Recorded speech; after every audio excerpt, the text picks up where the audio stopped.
Here is a fun little article that I just have to do a video on. So here's a question for you all. Have you ever made your way through an article, and as you do, you get the impression the author may as well be dehydrated, crawling on their stomach to get to a trough full of water? They can identify the problems well enough, only for them to get to their explanation, and it's akin to smacking their face into the trough and start drowning. That is this article. And now that I've put that image into your head, let's crack on, shall we? Yes, democratic messaging sucks, but it's harder to fix than you think. It's a lot easier to be the party that wants to break government than it is to be the one that wants to use it. Do you think we'll ever get a realistic answer from the Democrats why that is the case? Who am I kidding? We don't get a realistic answer from the Democrats about fucking anything.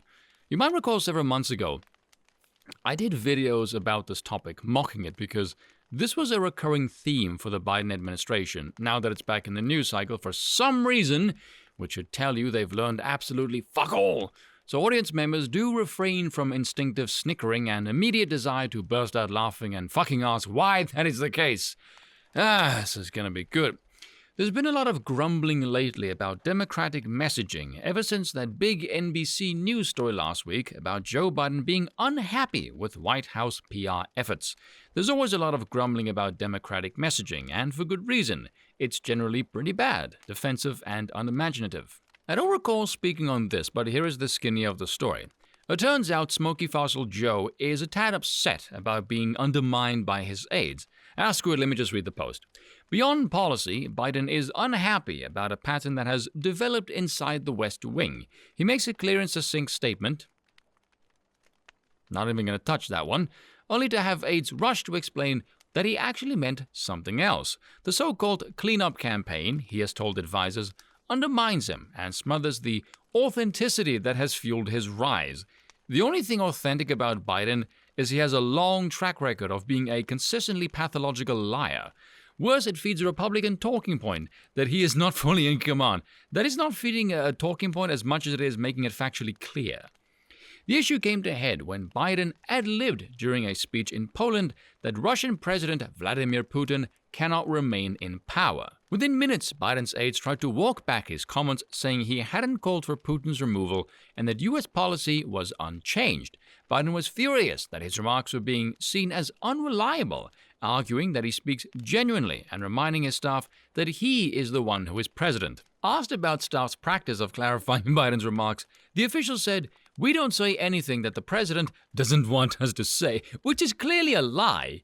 He's expressed being pissed off that you do that. This part isn't even an example in the article. But come on! How can you not look at this shit show of a situation and go, maybe it's moments like that that's souring the message?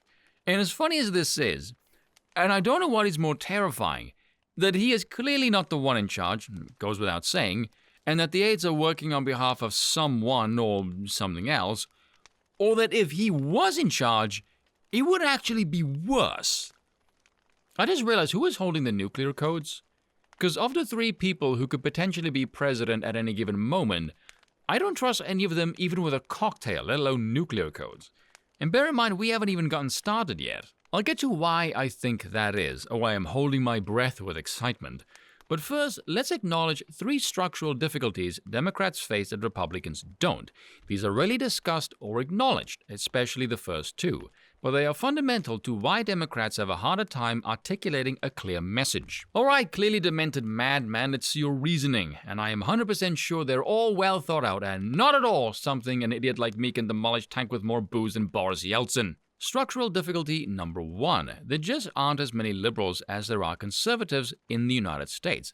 Gallup asks people this question most years. In the 2020 edition, 36% of respondents called themselves conservatives, 35% moderate, and 25% liberal. And that 25 is way up from the 90s when the liberal number was around 17, 18, and the conservative number was more like 38. Understand Bill Clinton a little better now? No, I don't. Though I do understand why the Democrats got more during his presidency, though. This never-discussed fact explains a lot. It does? Really?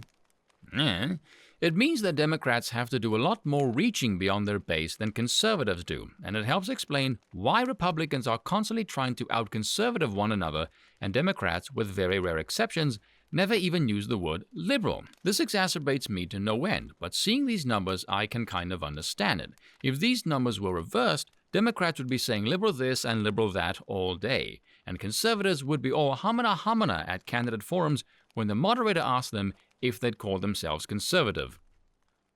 I'm going to be honest, I have no idea what the hell he just said or what the point of any of that even was.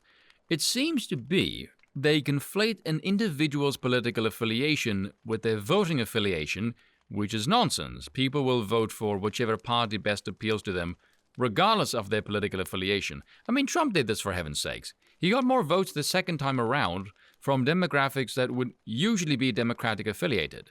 And he didn't do that via messaging, he just passed better policy. Far as the liberal label goes, it's because they're not liberal. Liberal means free and wanting to suck up more power like a wannabe despot to impose more force on the population via the state is not the action of a liberal, that's the action of a tyrant.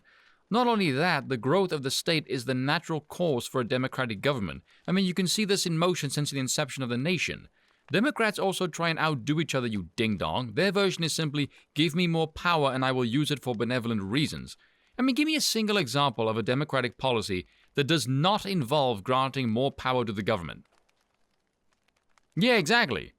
Why the hell the right wing would be sweating bullets at being called conservative, God only knows. Structural difficulty number 2. Not quite half of Democrats are liberal. Here's a Pew results from early 2020, in which Democrats and Democratic-leaning independents were asked their preferred ideological label. Leading the pack, moderate 38%, liberal came in at 32%, and very liberal at 15%, way up from the single digits 20 years ago. While conservatives and very conservative combined for 14%, conservative Democrats tend to be more religious, compared to Republicans. In most surveys that I have seen, about 2/3 of Republicans, maybe even 70%, say they are conservative, with most of the remainder moderate, and a very confused 4% or so liberal. Mull those numbers, there are roughly as many conservatives in the Democratic coalition as there are very liberals. That Republicans are overwhelmingly conservative makes their messaging challenges much easier to surmount. Notice they present the affiliation of their own constituents as a problem to be surmounted. It also means, and this is a very important point, it is, but you'll see for a reason that he cannot understand, is that there is no divide between the GOP base and the political class, which is obviously not true of Democrats. The Democrat political class is for the most part very liberal, which means that the political elites embrace a number of cultural left positions that aren't even particularly popular among the Democratic rank and file, let alone independent voters. Economically populist positions, however, are popular, as evidenced by how well the constituent elements of Build Back Better polled. Again, these numbers are very under-discussed in our discourse, but they explain a lot. Yeah, they do explain a lot, but the information contained in those numbers sail merrily over your fucking head. But do you see now why I used the analogy at the beginning? Because looking at this, there's acknowledgement that most of the Democrat political class is very liberal. Look at the numbers presented. Moderate and liberal make up 70%, and only 15% make up very liberal, which shows via their own data that the Democratic Party is not representative of the bulk of their own voters, which tells you the Democratic Party itself is not in fact democratic. So you push policy ideas favored by the smallest portion of the constituents who are completely clueless to any aspect of objective reality, policies that are rejected by the party's own voting majority, policies that have disastrously bad consequences, only then to turn around and go, yeah, we have a messaging problem. Well done, Democrats, you just proved democracy doesn't fucking work. Not only that, you openly admitted that the GOP is a better example of a representative democracy than your own fucking party. Anyone who actually wanted to do right by the standards of democracy would look at this disparity and go, whoa, there is a colossal disconnect between the electorate and Washington. Not these guys. That doesn't even register on their radar. It's not that they're destroying the place with horrid policies. No, the problem is that the constituents are not receptive to a sales pitch. You know, if you're a businessman and you've spent a fortune on advertisement and PR, and you aren't making any profit, there will come a point where you have to ask, Maybe the PR and advertisement isn't the problem. Maybe the product is undesirable. As clear as indication as you will find that these people have absolutely no intention whatsoever of listening even to their own voters. Which begs the questions, why the fuck should anyone vote for the Democratic Party, and why the fuck are you doing what you're currently doing? I mean, this is just fucking hell. This is why I keep saying there has to be malice, because one cannot be this stupid. I refuse to believe anyone with basic cognitive function will look for an overly complex explanation for all of this, when in reality, it's actually incredibly simple. But brace yourself because it's going to get worse, because it always does. Structural difficulty number 3. The Republican message is just a lot less complicated. Democrats have a lot of things they want to do. Wonder why? But Republicans have nothing they want to do except cut taxes and regulations, crush the libs, and maintain power by any means necessary. You've heard the term elevator pitch. A Republican can give you his party's elevator pitch in the time it takes to go from the lobby to the 3rd floor. With a Democrat, you'd need to go up about 40 floors and they still wouldn't be finished. The way the media are today, dependent on sound bites dumbed down to a few seconds, simple and stupid get through much easier. Here is a conversation that the state apparatus is desperate to avoid because it might lead to the conclusive solution, such as the dissolution of the state.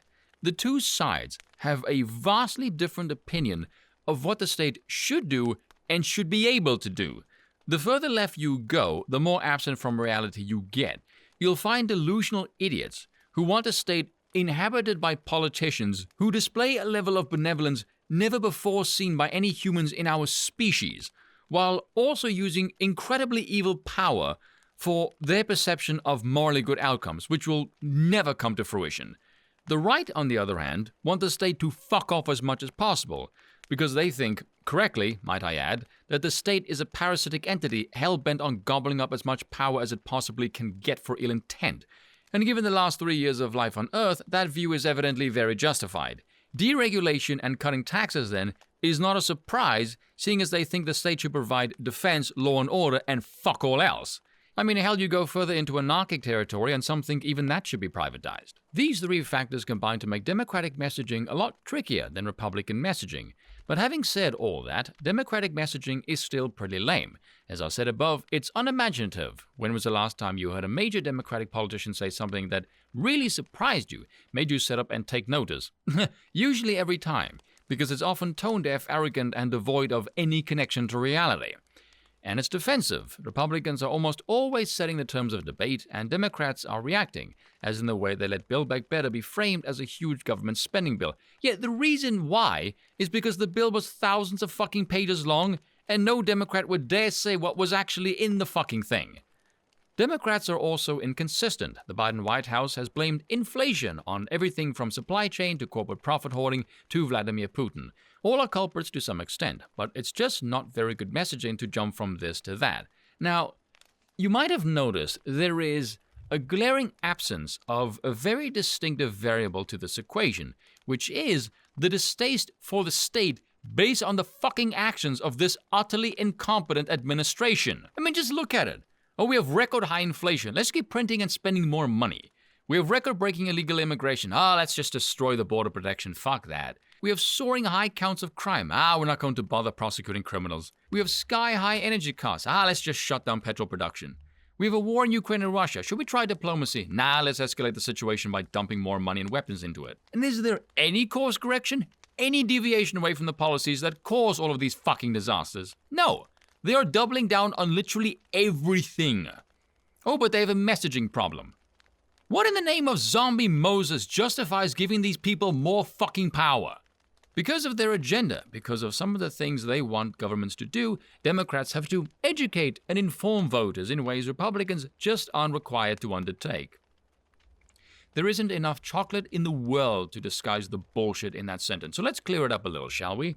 Because of their psychotically disturbing lust for power, because of their desire for merciless tyranny, Democrats have to propagandize and indoctrinate voters in ways desperate aspiring despots are required to undertake. I think that makes more sense. But nobody knows how prevalent monopolies are. Nobody knows that we literally never go a day, or most of us a few hours, without having to deal with a monopoly or oligopoly and nobody knows how they set prices and wages and distort the economy and hurt small businesses. Oh, and what monopoly in society could possibly set wages that manipulate prices and distort the economy and hurt small businesses? I wonder who has the fucking capacity to do that. Bollocks to this. That is all from me. I have been your utensil, and I will see you all next time.